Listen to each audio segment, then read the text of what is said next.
Right ankle catch చేసుకొని left under the thigh, మీ యొక్క left side leg ఏదైతే ఉందో ఆ థై మీద పెట్టుకోవాలి leg.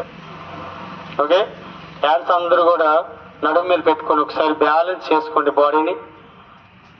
Hands on waste, body break balance and concentration look straight. మీరు ఇప్పుడు మీ దృష్టి ఏదో ఒక వైపు ఉండాలి, సెంటర్ ఏదో ఒక వస్తువుని చూస్తే మీ బాడీ బ్యాలెన్స్ అవుతుంది. Concentration of mind, concentration of breathing, మీ మీద మీరు కాన్సన్ట్రేట్ చేయండి. స్లోలీ రైజ్ ఆర్మ్స్ అప్, రెండు చేతులు పైకి లేపుతూ నమస్కార్ పొజిషన్, రెండు చేతులు పైకి లేపుతూ స్లోలీ.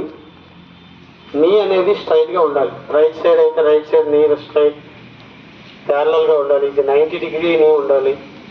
ఓకే, నీకి మన యొక్క అండర్ ద థై లెగ్కి మధ్యలో గ్యాప్ ఉండకూడదు, మిడిల్ గ్యాప్ ఉండకూడదు. Hold for 5 seconds only. 4, 3, 2, 1. Slowly hands on waste. First నడుము మీద చేతులు పెట్టుకొని ఆ